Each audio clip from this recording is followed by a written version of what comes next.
Multi speciality হাসপাতাল। মেঘবেলা লাইভে আপনার পছন্দের টিভি চ্যানেলস সম্পূর্ণ বিনামূল্যে, শুধুমাত্র মেঘবেলা ব্রডব্যান্ডের কানেকশনের সঙ্গে। মেঘবেলা ব্রডব্যান্ড, বাংলার ঘরে ঘরে। সরকারি দেওয়া প্রায় ৩০০ বিঘা পাট্টা জমি দখলের অভিযোগে উত্তাল মালদার হরিশ্চন্দ্রপুরের বিরুয়া গ্রাম।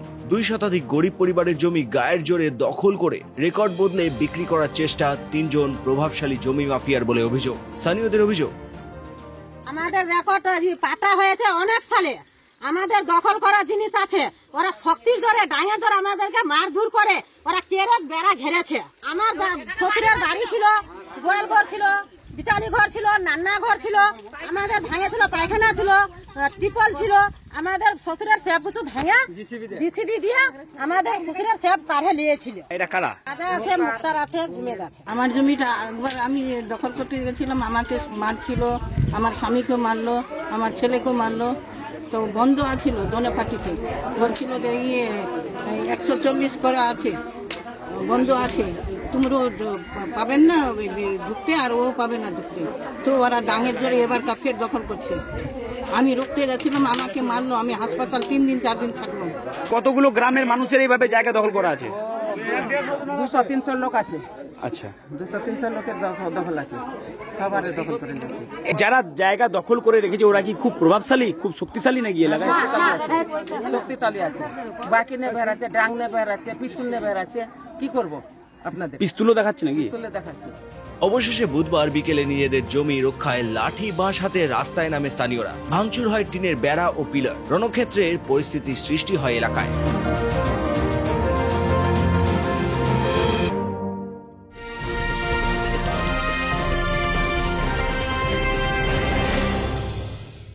উত্তর 24 পরগনা ও তার আশপাশের এলাকার মানুষের সেবায় ক্যাথ ল্যাবের মতো অত্যাধুনিক সুবিধা নিয়ে পরিষেবায় ব্রতী সারদা মাল্টি স্পেশালিটি হাসপাতাল।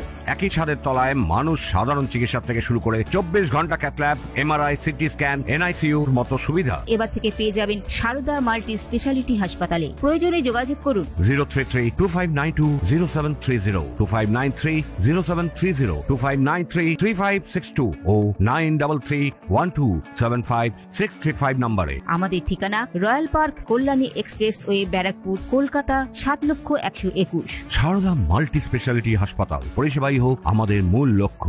এদিকে জমি দখলের কথা স্বীকার করে নেয় তৃণমূলের স্থানীয় পঞ্চায়েত সদস্য শেখ মাজিদুল হক। তবে তার দাবি, আমি এতক্ষণে শুনে কিনা দৌড়ে ওখানে গেলাম, দেখলাম যে কিনা কিছুদিন আগে পাট্টার জমি জবরদস্তি করে কিনা আসাদুল ইকবাল, জাহাদুল ইকবাল, জালালউদ্দিন ইকবাল, গোমেদ ইকবাল নামক 3 জন ব্যক্তি পাশের লোকজন, ভাড়াটের লোকজন মিলে কিনা ওই জায়গাটা দখল করেছে।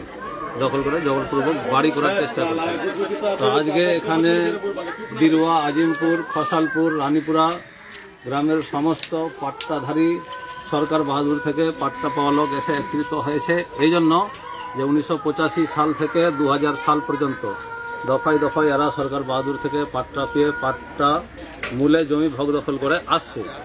একমাত্র এদের জীবিকা অর্জনের সেটাই উপায় হয়ে দাঁড়াইছে। কেন এখন সাধারণ লোকের 10 কাঠা 5 কাঠা মাঠে জমি না থাকলে কিনা লোক খাবে কি করে? তো আজকে লোক বিক্ষোভে নেমেছে এই জন্য যে সরকার বাহাদুর থেকে যে পাট্টা পেয়ারা ভূমিহীন হিসাবে জমি ভোগ দখল করে খাচ্ছে, এদের পাট্টাকে কি যে করেছে, হিসাবলীলা ওয়াকফ স্টেট নামে নিজেদের নামে সম্পূর্ণ জায়গা রেকর্ড করে নিয়েছে জালালউদ্দিন ইকবাল, আসাদুল ইকবাল, গোমেদ ইকবাল নামক ব্যক্তিরা। এরা নাকি খুব প্রভাবশালী এলাকায়?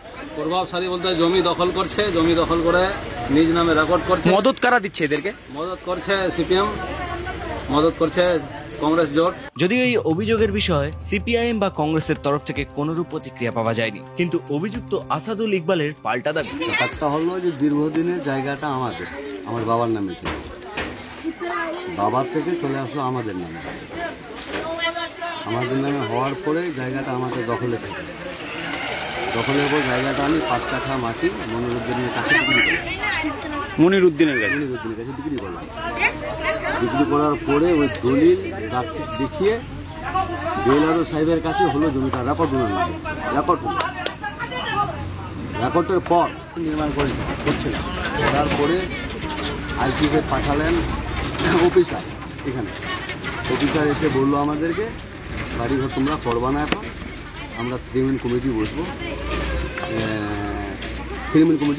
আপনাদেরকে জানাবো নোটিশ দিয়ে, কবে 3 কমিটিটা বসবে আপনারা ওখানে আসবেন, বলবেন, ক্রিমিনাল কমিটিতে যা বলবে সেটাই হবে। আপনারও জায়গাতে উঠবেন না, ওনারও জায়গাতে উঠবেন না।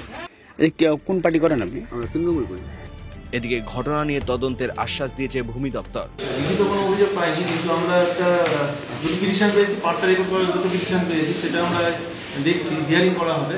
হিয়ারিং করে আমরা দেখবো, আপাতত রেকর্ডগুলো আমরা বার করছি, হিয়ারিং করে তারপরে দেখা হবে কি বিষয়। কিন্তু সরকার পাট্টা দিচ্ছে, জমিগুলো দিচ্ছে, কিন্তু দেখা যাচ্ছে যে রেকর্ড হয়ে গেছে 2021 সালে পাট্টা দেওয়া হয়েছে হয়তো, সেটা আমরা দেখছি। বর্তমানে রেকর্ডটা আমরা ছানবিন করে দেখছি কি আছে অবস্থা, সেই অনুসারে একটা হিয়ারিং করা হবে, বোথ পার্টিকে হিয়ারিং করে দেখা হবে। মোটামুটি 200 পরিবারের অভিযোগ, 200 থেকে 250 পরিবারের অভিযোগ, যেটা যে অভিযোগপত্র লিখিত কোনো অভিযোগ পাইনি, কিন্তু আমরা পাট্টা রেকর্ডের জন্য একটা অ্যাপ্লিকেশন পেয়েছি, দুটো অ্যাপ্লিকেশন পেয়েছি, যেটা বললাম সেই অ্যাপ্লিকেশন ভিত্তিতে আমরা একটা ইনকোয়ারি করা হবে। ইনকোয়ারি করে আমরা দেখে নেবো, ওটা হিয়ারিং করে করা হবে, হিয়ারিং করে দেখা হবে যে কি ব্যাপার। অন্যদিকে জেলা বিজেপির সম্পাদক রূপেশ আগরওয়ালের অভিযোগ, দেখুন, এটা একদম সাধারণ ব্যাপার হয়ে দাঁড়িয়েছে সারা পশ্চিমবঙ্গ জুড়ে। এক তৃণমূল মারছে, আরেক তৃণমূল মরছে। এইটা একদম পরিপূরক শব্দ হয়ে গেছে তৃণমূলের গোষ্ঠীদ্বন্দ্বটা। মানুষ শুনতে শুনতে অভ্যস্ত হয়ে গেছে। ঠিক তারই প্রতিফলন এই বিরুয়া গ্রামে দেখা দিয়েছে। সরকার পাট্টা দিয়েছে, আর তৃণমূলের এক গোষ্ঠী গিয়ে ওটাকে কেড়ে নেওয়ার চেষ্টা করছে। পাট্টাটা রাতারাত রেকর্ড করিয়ে দিয়ে বিক্রি করার চেষ্টা করছে। তো যতদিন এই তৃণমূল সরকার থাকবে, এদের এই ধরনের ধাঁধলিবাজি ধোঁয়াশা মানুষের কাছে চলতে থাকবে।